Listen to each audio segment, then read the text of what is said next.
Y bueno, buenas tardes en la presencial y a distancia. Semana 7 de trabajo.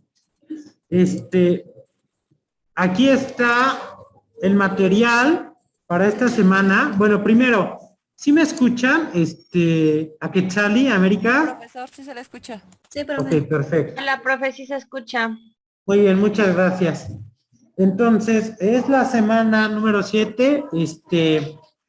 Está ya colocada material. Tocaba la ética como teoría y arte. Ahí me faltó una M, una disculpa. Y aparte, el día de ayer les coloqué para que podamos escuchar, ojalá y el día de hoy de tiempo, un pequeño cuento que se titula El Príncipe Feliz, al cual inclusive hace referencia el propio texto que había quedado. Pero bueno, antes de iniciar con esa parte, les doy la indicación, ya está cargado en la semana, bueno, posterior a la semana 14, en el apartado de color azul que dice exámenes, el examen de nuestra materia correspondiente al primer bloque, examen parcial o examen bloque 1. Y bueno, aquí está. De igual forma, es un examen de 10 u 11 preguntas, muy sencillo, opción múltiple, todas y cada una de ellas. Se habilitó el primer minuto del día de hoy y se cierra en el último minuto de este mismo día. ¿Vale? Este examen se cerrará el sábado 23 de octubre a las 23:59, límite 50 minutos. Y bueno, rápidamente vamos a previsualizar o a visualizar previamente la primera pregunta, ¿no? Para que ustedes vean. La ética se considera radical porque, y acá tenemos, ¿no? Busca la polarización entre lo bueno y lo malo, busca el origen de los actos o las actuaciones humanas, o busca la unión entre lo humano y lo divino. Ustedes van a ir seleccionando cada una de las respuestas que mejor den solución a cada pregunta. Le dan a enviar y en automático a mí me llega su puntuación. ¿Va? Bueno. Y vámonos por la semana número 7.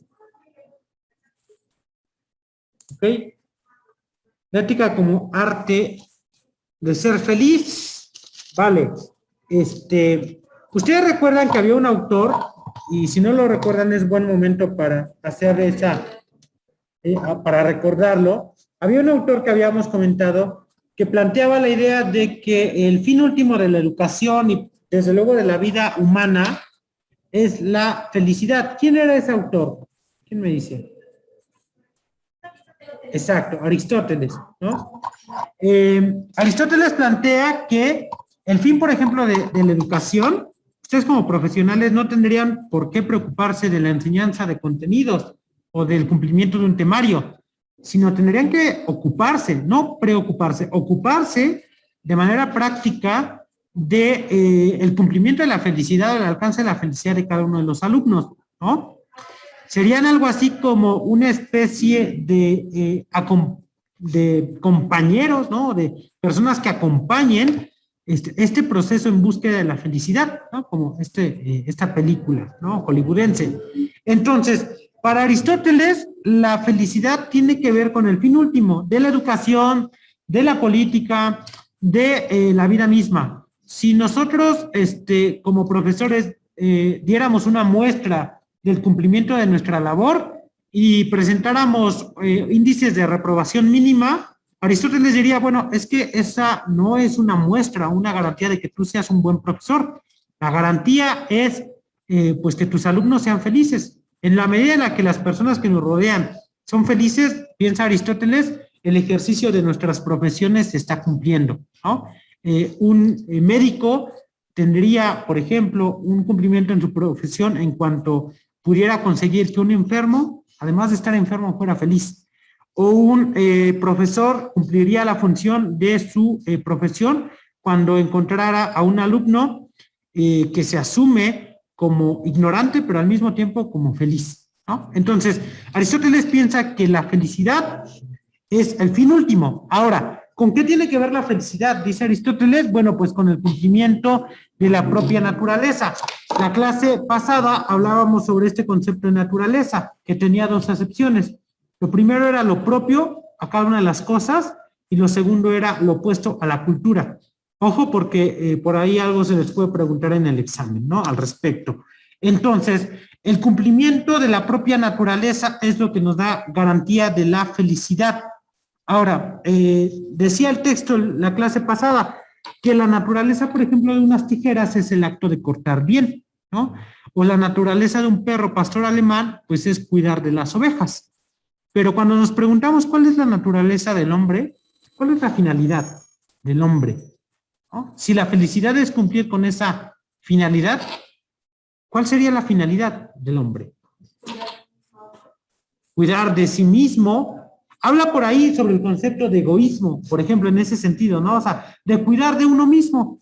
Y dice que está, pues, mal visto. O sea, generalmente pensamos que cuando una persona es egoísta, es una mala persona, ¿no? Y tal como lo comenta nuestra compañera Fernanda en la presencial, el egoísmo para Aristóteles no tendría ningún inconveniente en la vida ética de una persona.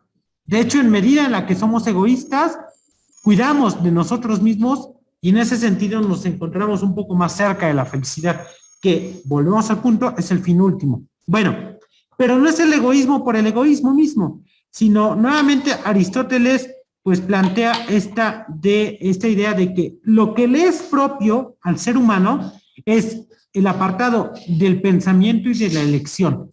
Eso, así como lo propio de las tijeras es cortar y lo propio del perro es cuidar a las ovejas, lo propio del ser humano es pensar y elegir, ¿vale? Una persona que no piensa, bueno, pues es una piedra. Una persona que no elige, pues es todo menos persona, ¿no? Podría ser un animalito, podría ser un esclavo, ¿no? Pensemos nuevamente en esta idea de que Aristóteles pues vivía hace 2500 años y en esos años la esclavitud era algo popularizado, ¿no? Entonces, lo propio del ser humano es el pensamiento y la libertad, la elección. Ahora, ¿vale? Sí. Sí, por ejemplo, y esto dista mucho. Si nosotros le preguntáramos a Aristóteles si las mujeres podían ser felices, Aristóteles diría que no del todo, ¿no? Tristemente. ¿Por qué? Porque para su época las mujeres no eran consideradas, número uno,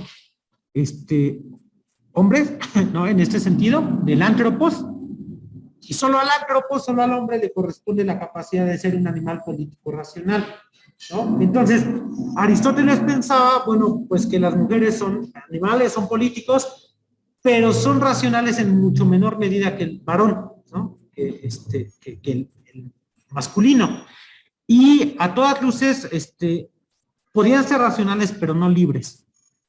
Entonces, lo propio de la naturaleza humana, dice Aristóteles, es la libertad, pero la libertad solo para el varón, ¿no? No para la mujer. Tampoco las personas que, digamos, en estos casos están enfermas y no pueden decidir por ellos propios. Ese es un buen punto, ¿no? O sea, en el sentido en el que una persona pierde la libertad, pensaría Aristóteles, perdemos como la mitad de nuestro ser persona, ¿no? O sea, en términos estrictos, una persona, por ejemplo, que está prisionera, que no es completamente libre, diría Aristóteles, no es completamente persona.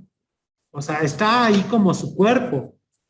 Es racional, pero no del todo es libre, ¿no? Los esclavos, reitero, para este caso, son uno de los mayores ejemplos, ¿no? O sea, por eso, por ejemplo, Aristóteles tenía tanto miedo a esta cuestión, pues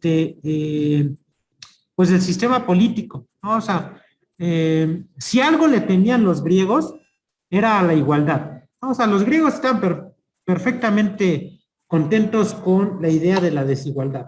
Entre más desigual fuera una sociedad, mucho mejor, porque eso daba muestra, pues, de que había libertad y de que había racionalidad. Si existiera una sociedad igual, Aristóteles pensaría, bueno, pues como que algo no está bien, ¿no? O sea, porque no podemos, yo puedo elegir sobre alguien más, piénsenlo así. un padre elige sobre su hijo. Y ese es un acto libre para el padre, para el hijo no. Pero si el padre y el hijo estuvieran a la par, ¿quién elegiría sobre quién? O sea, si yo le digo a mi hijo, vístete así, y mi hijo me dice, vístete tú así también, o sea, Aristóteles pensaría, no habría libertad, ¿no? O sea, Aristóteles inclusive llega a pensar, así estén a la par, tiene que haber ese respeto para el padre. exacto. Sí, aunque nuevamente diríamos, en términos aristotélicos diría, pues bueno, lo natural en el hombre, bueno, en el hijo sería la obediencia y en el padre el mandato. O sea, el padre ha nacido para mandar y el hijo para obedecer, ¿no? Bueno, pero nuevamente, acá está esta idea de la naturaleza, aquello para lo que son hechas las cosas y en medida en la que cumplen con esa finalidad, Aristóteles dice, son felices. Piénsenlo así, a ver, pongamos, un cirujano que se formó toda su vida para operar y que de pronto no, por un accidente está imposibilitado en las manos. Bueno, Aristóteles diría, es todo menos feliz, porque no puede cumplir esa función, ¿no? Un maestro que ha formado años de esfuerzo y estudio para poder dar clases y que de pronto es colocado en una labor administrativa, diría Aristóteles, es todo menos feliz, porque no está cumpliendo aquello para lo que fue hecho, por así llamarlo, ¿vale? Bueno, pero esa parte, la de la libertad y la de la decisión, son como partes vinculadas como no con el cuerpo. Aristóteles no es ingenuo y dice, lo principal en el ser humano, lo ideal es la libertad y la decisión. Y bueno, en ese sentido la razón. Pero dice Aristóteles, está la otra parte que es la parte del cuerpo. No sé si leyeron esa idea en el texto que decía, bueno, ¿qué hace tan especial al hombre? Dice, exacto. Dice, o sea, porque por ejemplo, si nos ponemos a competir con un jaguar, pues el jaguar trae garras, es más veloz. El jaguar ya nace con un pelaje, con un instinto, y dice el texto, los hombres y las mujeres nacimos desnudos, y por eso es que tenemos que inventar suéter, ropa, pantalón, ¿no? Porque los animales ya traen pelo, pero nosotros no. Dice por ahí el ejemplo de un caballo, dice un potro, por aquí nació, y a las 3 o 4 horas de haber nacido es capaz de ponerse en pie por su propia cuenta. No, un pequeño no, un ser humano no. O sea, debe pasar todo un periodo para poder, adecuarse, ¿no? Al medio en el que vive. A propósito, estaba viendo era un documental sobre, el funcionamiento del cuerpo, y resulta que esta idea de que los seres humanos nacemos a los 9 meses, no es como un fallo en la naturaleza, decía este documental, y eran como expertos, ¿no? Ustedes saben, por ejemplo, que la vista en los seres humanos se termina de perfeccionar hasta después del año. En teoría, cuando un bebé nace, no es capaz de ver más allá de un cierto número de metros. Exacto, ¿no? O sea, por eso es, por ejemplo, que pues de pronto cuando se les pega el pecho de la madre, pues no lo logran como reconocer o captar del todo, ¿no? En general venimos con instinto, bueno, con sentidos deficientes, ¿no? Y entonces la pregunta es, si todavía no hemos terminado de madurar, ¿por qué el cuerpo de nuestra madre nos expulsa? Bueno, pues la explicación que dan los expertos es porque si siguiéramos al 10º mes, la cabeza crecería tanto que sería imposible poder pasar por el exacto, ¿no? Entonces, la cabecita de los bebés cuando nace, la parte del cráneo no está deformada, sí, porque viene como una especie de gelatina. sí, Este cartílago todavía no está formado para que a la hora de que el bebé pase, la cabecita lo que se comprime. Y por eso es que tenemos lo que le llamamos la mollera, ¿no? Sí. Y esta montanera se empiezan a oprimir los huesitos para que la Sí. pueda pasar. Y ya después de que esa montanera a disminuir, se va terminando de llenar, ¿no? Y entonces, el texto está pensando en esto, ¿no? O sea, como, ¿por qué si nosotros somos, o sea, de los animales los peores, ¿no? Los más débiles, los más desprovistos, ¿no? Los más, ¿por qué terminamos dominando el mundo? ¿No? O sea, dice Aristóteles, bueno, pues por la razón, justamente, ¿no? Ahora, dice por ahí que la felicidad, por ejemplo, no tiene que ver con el tiempo. Por ahí pone un ejemplo muy chistoso y dice, pensemos en una persona que es la más rica durante 500 años. ¿Qué? La más rica, o sea, la que tiene mayor riqueza económica durante 500 años. Dice, ¿le bastaría a esa persona saber que después de 500 años dejará de ser la más rica para que deje de ser feliz plenamente? Y es verdad, ¿no? O sea, la riqueza, la felicidad no tiene que ver con una cuestión temporal. Pone otro ejemplo y dice, ni con cantidad. Dice, bueno, si nos... El dinero no compra la felicidad. Exacto. Y dice el texto, lo que compra el dinero son las experiencias que te permiten ser felices. Pero esas experiencias son limitadas. Pensémoslo así, una persona, por ejemplo, que nunca o que ha dejado de comer chocolates, ¿no? Y de pronto se puede comer medio kilo de chocolates. Y el tiempo que dure ese banquete, pues puede ser una persona muy feliz. Pero si tuviera que comer chocolates toda la vida, ¿creen que sería feliz? O sea, obviamente después uno le termina por perder el gusto, ¿no? Entonces, la felicidad no tiene que ver ni con el tiempo, ni con la cantidad, ¿no? Sino más bien tiene que ver con otra cuestión.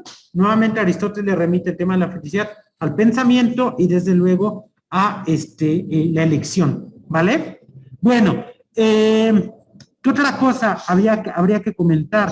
La cuestión del placer y el dolor. Si la felicidad es lo opuesto al placer y al dolor, y por ejemplo, si las cosas más placenteras nos dan las mayores felicidades o no. ¿Ustedes qué piensan? ¿Las cosas más placenteras son las que nos dan las mayores felicidades o no? Ajá. Momentáneamente, ¿verdad? Sí, como por ejemplo el drogadicto, ¿no?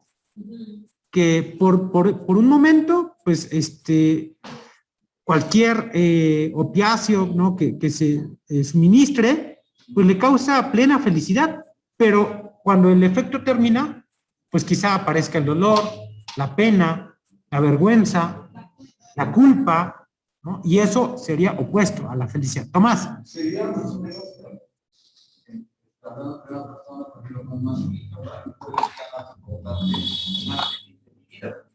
A pesar de que no lo viví de forma presencial, pero el hecho de saber que iba a tener una hija, como fue un momento padre, emocionante y demás. Curiosamente, cuando empieza a pasar el tiempo y empiezan a crecer los niños y hacen a lo mejor algo, de repente se te olvida ese momento feliz por la travesura que hizo en el Claro, ¿no?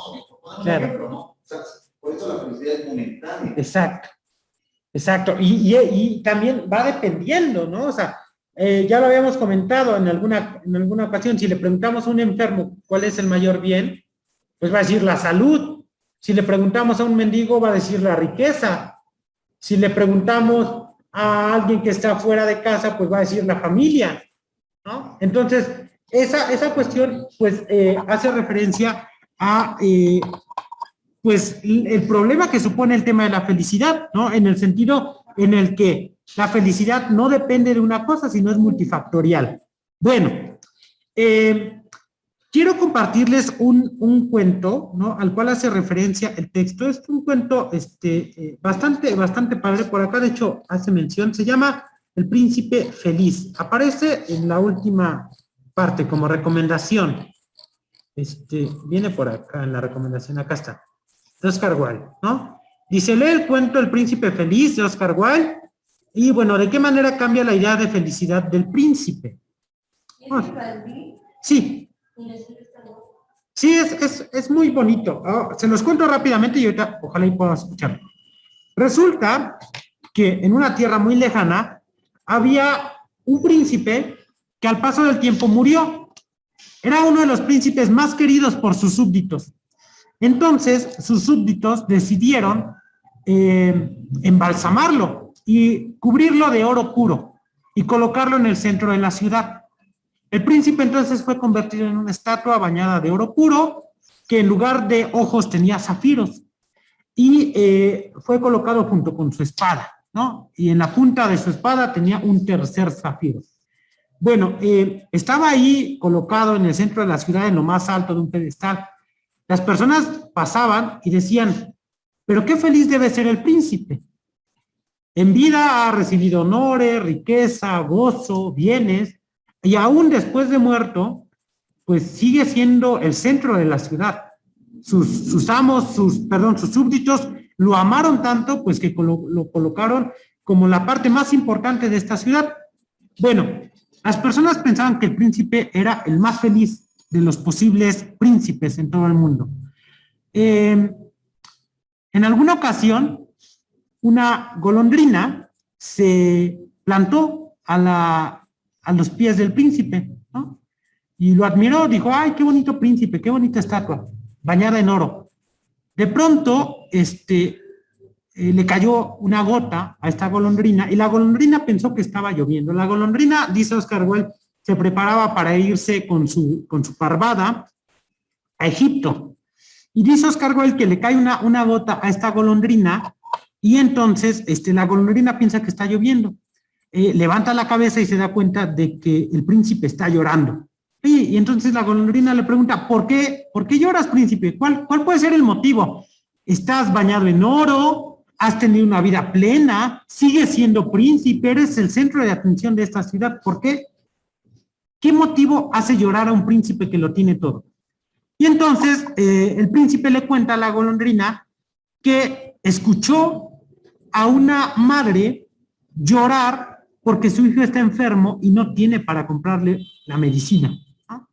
Entonces le dice a la golondrina que le quite el zafiro que está en la punta de su espada y que antes de irse a Egipto se lo lleve a esta madre desconsolada para que pueda comprarle alimento, medicinas, cobijo a su pequeño. Bueno, la golondrina se lleva el zafiro, le quita un pedazo de la riqueza al príncipe y se la lleva. A la mañana siguiente, pues la madre encuentra riqueza en su hogar y puede comprar medicamentos, vestido, leña para su hogar y bueno, es un poco más feliz. La golondrina regresa con el príncipe feliz, que ya no tiene uno de sus 3 zafiros, y le dice, bueno, pues ahora que he cumplido tu encomienda, me marcho. Entonces, el príncipe nuevamente llora y le dice, bueno, ¿y ahora por qué lloras? ¿No? Le dice, lo que pasa es que he visto a tal familia que necesita tal cosa porque no tienen este sustento. Entonces le dice, quítame uno de mis ojos, uno de los 2 zafiros que me quedan y llévaselos, ¿no? Para que ellos puedan solucionar sus problemas. La golondrina le lleva estos zafiros, hace un acto de caridad, ¿no? Y al otro día regresa. Y el príncipe ya solamente se queda con un ojo, ya no tiene el zafiro de su espada, pero ha hecho 2 actos buenos, ¿no? Entonces, la golondrina se prepara para irse al Egipto junto con sus compañeras, y después de eso, pues el príncipe le dice que aún no es plenamente feliz, no es tan feliz como la gente piensa. Entonces, dice que encontró o escuchó que las personas de esa ciudad comentaban que había una familia en desgracia, y lo mismo, le pide que le quite su último ojo, su último zafiro para llevárselo a esta familia. La golondrina, pues, comete tal acción. Resulta que para esto habían pasado 3 días en los que el invierno había caído, y cuando regresa la golondrina, pues el príncipe ya no tiene ojos, y pues desde luego ya no tiene pues el zafiro de su espada. Y en medida en la que la golondrina va permaneciendo con el príncipe, hay menos que quitarle al príncipe. Y entonces le comienza a quitar capas de oro para poderla repartir entre las familias de esa ciudad. Bueno, pasa el tiempo, el invierno cae, y como la golondrina no pudo emigrar y no pudo evitar las bajas temperaturas de la ciudad ocasionadas por el invierno, muere a los pies del príncipe. Y el príncipe ya no es bello para sus ciudadanos. Ya no tiene oro, ya no tiene zafiro, ya no tiene ojos. Entonces pasa el alcalde de la ciudad y dice, bueno, pues qué feo se ve esta estatua a la que alguien le robó los zafiros, a la que alguien le quitó el oro. Y encima tiene un pájaro muerto a sus pies. Entonces dice, bueno, pues lo que tenemos que hacer es, pues tirar esta estatua, ¿no? Y echarla a la basura junto con la pequeña golondrina. Oscar Wilde concluye la historia diciendo que Dios le encarga a uno de sus ángeles que traiga de esa ciudad lo más preciado, ¿no? Lo más lindo de esa ciudad. Y entonces el ángel le lleva el cuerpo muerto de una golondrina y el cascajo de lo que en algún momento fue el príncipe feliz, ¿no? Bueno, la pregunta y la moraleja, ¿no? que dice Oscar Wilde es, ¿en qué medida en la que nosotros pues nos desvivimos por las personas que están a nuestro alrededor, cumplimos nuestra función aristotélica de naturaleza? O sea, ¿en qué medida en la que, por ejemplo, un profesor se desvela preparando la clase para sus alumnos, puede ser más feliz? ¿Puede ser más feliz él o puede hacer más feliz a los demás? ¿Y en qué medida la felicidad de los demás, como esta felicidad de las familias a las que el príncipe les dio todo, hasta quedarse sin nada, era su propia felicidad?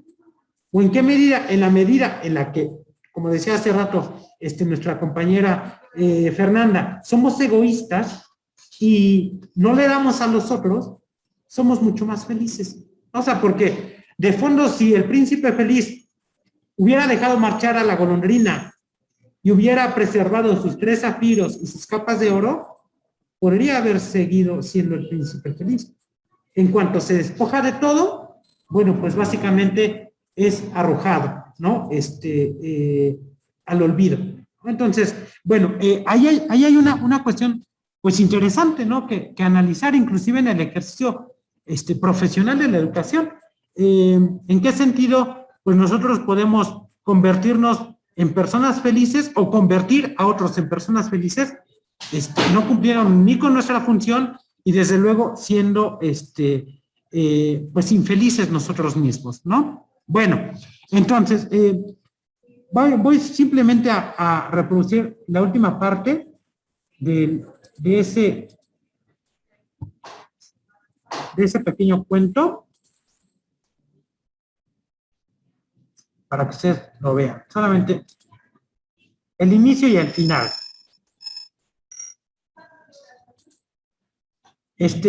No, son como, bueno, el audiolibro son como 12 minutos, pero el cuento son como 8 páginas nada más. Pero bueno, no lo vamos a ver todo, solo quiero que vean. Ay, no, ni se escucha muy bien. Sus ojos eran 2 brillantes pálidos y del empuño de su espada revertía un enorme rumbo. ¿Qué feliz parece el príncipe?, decían las gentes al pasar junto a la estatua. Ojalá nosotros fuéramos tan felices como él. Una noche, una golondrina pasó volando sobre la ciudad. Se acercaba el día y el ave se dirigía al sur hacia zonas calmas y soleadas, dejándose guiar. Bueno, ahí está la parte de la golondrina. Sus compañeros habían partido sus fuertes, pero ella se había quedado allí. Y vean cómo termina.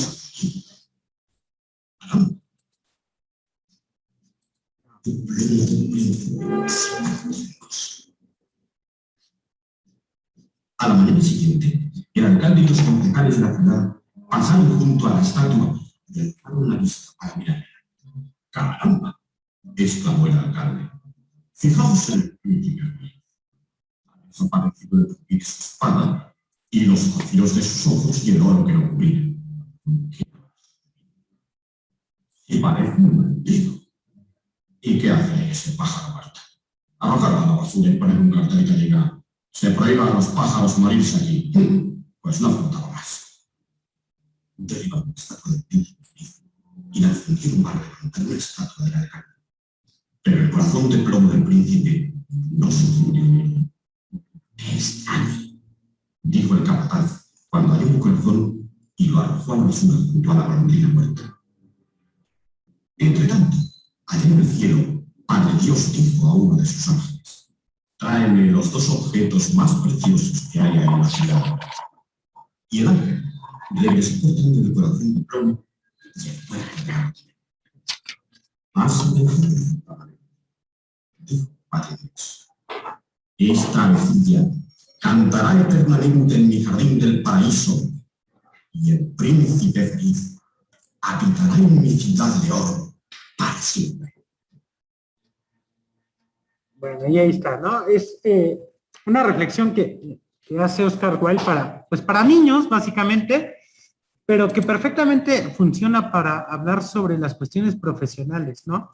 Sobre el desvivirnos por los demás a una costa, muchas veces, de nuestra propia felicidad, ¿no? Y bueno, ¿qué mejor ejemplo? Pues que inclusive el ejercicio pedagógico, ¿no? Pues nosotros, ¿no? Independientemente del campo en el que estemos. Vale. Vamos a regresar al texto. Acá. Y bueno, acá está. Vean, por ejemplo, en esta parte, no seas malita, Fer, apóyanos con la lectura de ese último párrafo. Solo la actividad. Solo la actividad más perfecta de las facultades más nobles del ser humano puede darle la felicidad, o sea, el conocimiento del objeto máximo cognoscible y el amor del objeto máximamente amable. Hay que tener en cuenta que el ejercicio de la inteligencia y el amor suponen la satisfacción de las necesidades básicas. Para ser feliz, no basta ser inteligente. Hay que tener amigos, buena salud, comer bien y aceptarse como persona. Ahora, esa parte, me parece que no pegué acá no la pegué. Porque Aristóteles no piensa, bueno, el texto en general no piensa que la felicidad se alcance así como nada más con la pura razón. O sea, Aristóteles o el texto no piensa que, por ejemplo, un mendigo que es muy sabio sea muy feliz. Él piensa justamente un poco en el sentido de Abraham Maslow. Ustedes conocen ya esta pirámide, ¿verdad? Exacto. Lo que para Maslow es la autorrealización, para Aristóteles, y en términos éticos, es la felicidad. Ahora, no parte, pues de la nada. Tenemos acá, por ejemplo, ¿qué se está viendo, verdad? Tenemos acá necesidades fisiológicas. Habría que preguntarnos, por ejemplo, si, reitero, un niño que no ha comido puede ser feliz. Ni Aristóteles ni Maslow lo piensan.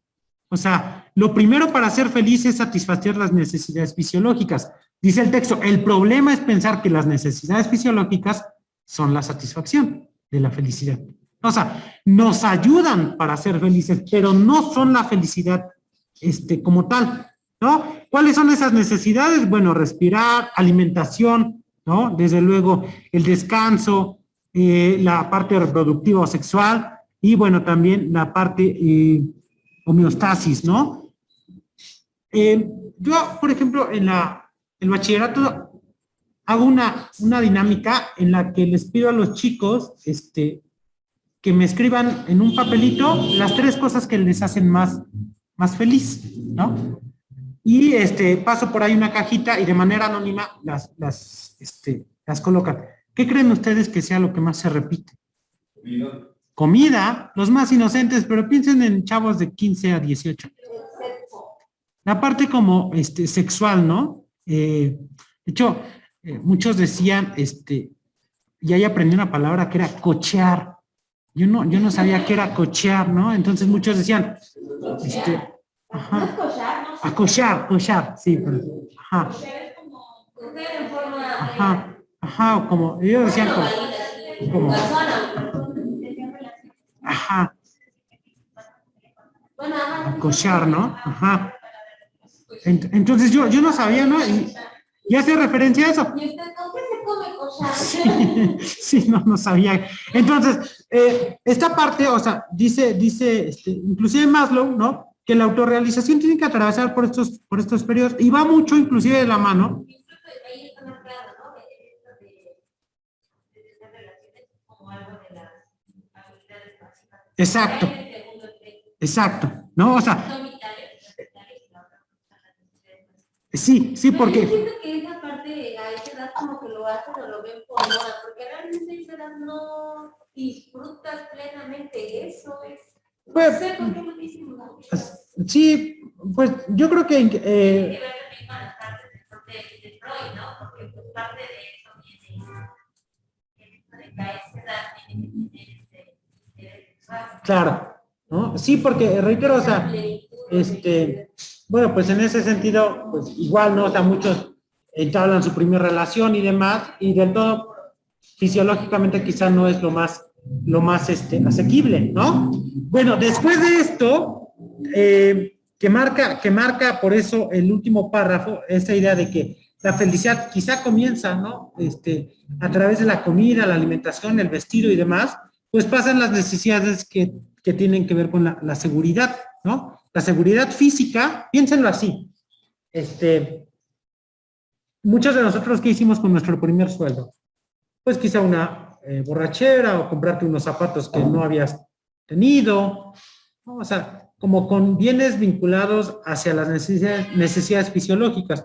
En medida en la que vas teniendo un poco más de dinero, pues te dejan de preocupar tanto las necesidades fisiológicas y piensas más bien en las cuestiones como de una seguridad. O sea, en lugar de comprarte zapatos, pues ahorras para comprarte, no sé, una casa, ¿no? Por ejemplo, ¿no? O sea, es otro tipo de necesidades.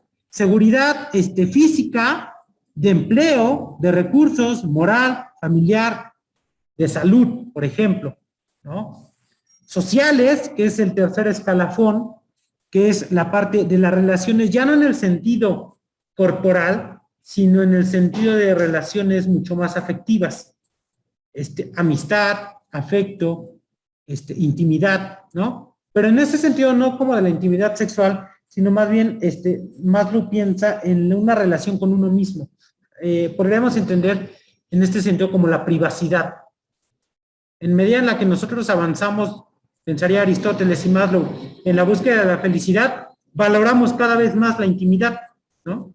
Es decir, piénsenlo así, o sea, ¿realmente podrá ser feliz una persona que está sometida al escrutinio público? No sé si han visto estos escándalos de los famosos en los que se hartan de tanta entrevista. O sea, uno podría pensar, bueno, pues es que claro, o sea, imagínate no poder salir, lo que platicábamos en alguna ocasión hace 15 días, ¿no? O sea, que algunos como docentes, pues no puedes ir al súper en chanclas porque si te encontraste algún alumno, híjole, pues ya, ¿cómo el profe viene al súper en chanclas, no? O no puedes ir a tomar algo, porque si te encontraste en ese lugar algún padre de familia, ¿cómo el profesor puede estar tomando cerveza, no? A mí la directora con la que estoy haciendo prácticas me dijo, apenas estaba tratando, es que tú eres docente, tú eres maestra.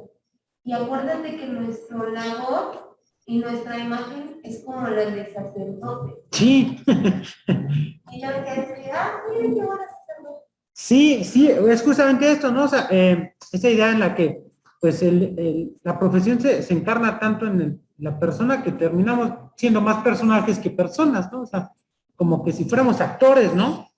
Bueno, ahí está. La parte de la amistad, la parte del éxito, el reconocimiento, que para muchos es lo más cercano a la felicidad, ¿no? Pero no lo es. La estima y el reconocimiento, y por último, Maslow, la autorrealización, y Aristóteles plantearía aquí, bueno, pues, la felicidad misma, ¿no? Entonces, por eso ese texto que nos leía Fer, ese último párrafo, que hacía referencia, acá está, a esta cuestión, ¿no? Dice, solo la actividad más perfecta, de las facultades más nobles del ser humano pueden darle felicidad. O sea, el conocimiento del objeto máximamente cognoscible y el amor del sujeto máximamente amable. Hay que tener en cuenta que el ejercicio de la inteligencia y el amor suponen satisfacción de necesidades básicas. O sea, no podemos amar si tenemos la panza vacía, o no podemos estudiar si no hemos desayunado, ¿no? Para ser felices no basta ser inteligente. Hay que tener amigos, buena salud, comer bien y aceptarse como persona, ¿no? Que son justamente los elementos de Maslow, ¿no? O sea, esta cuestión de la estima o el autorreconocimiento, las relaciones sociales y afectivas, la seguridad física y las necesidades fisiológicas, ¿no? Bueno, hasta acá, ¿alguna duda, alguna pregunta, compañeros, a distancia, en la presencial? ¿No? Perfecto. Pues son 2:42, pero la verdad es que la garganta ya no me da para más. Quisiera pues ir cerrando, simplemente decirles, déjenme para acá. Creo que ya no lo he comentado en esta clase, o sí. La próxima sesión es hasta el día, ahorita les digo, hasta el sábado 6 de noviembre. Sábado 30 de octubre no hay sesión, ¿vale? No hay sesión, hay semana académica y nos volvemos a escuchar y a ver hasta el sábado 6 de noviembre. 6 de noviembre, regresamos un mes. Y bueno, para esa fecha vamos a dar lectura a este apartado que es Naturaleza y Libertad, capítulo 6, ¿vale? Capítulo 6, y déjenme ver qué recomendaciones trae, para ver si se ejecutan o no. ¿El examen lo vas a hacer el día de hoy? No. ¿No? Bueno, como tarea, a propósito, acá está, es la recomendación 3. Vean la película de Spider-Man 2 y contesten. 2.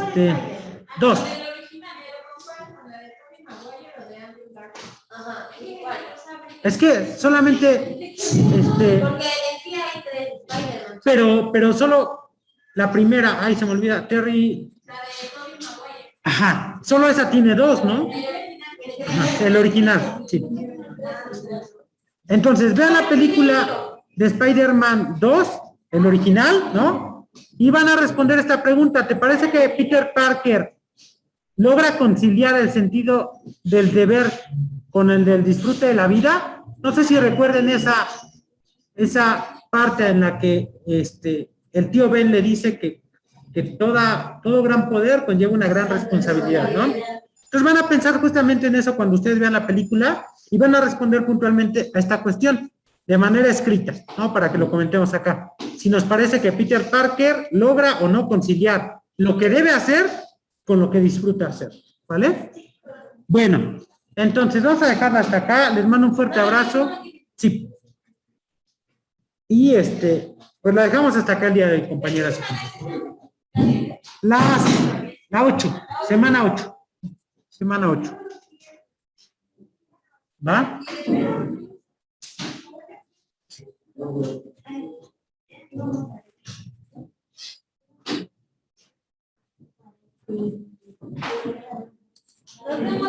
Cuídense mucho. Tienen lo que deben, ¿no? Lo que deben. A Quetzalí, ¿sí quedó clara la tarea, Quetzalí?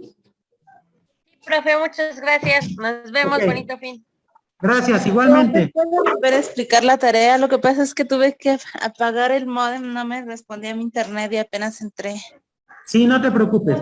La tarea es dar lectura al texto de la semana número 8.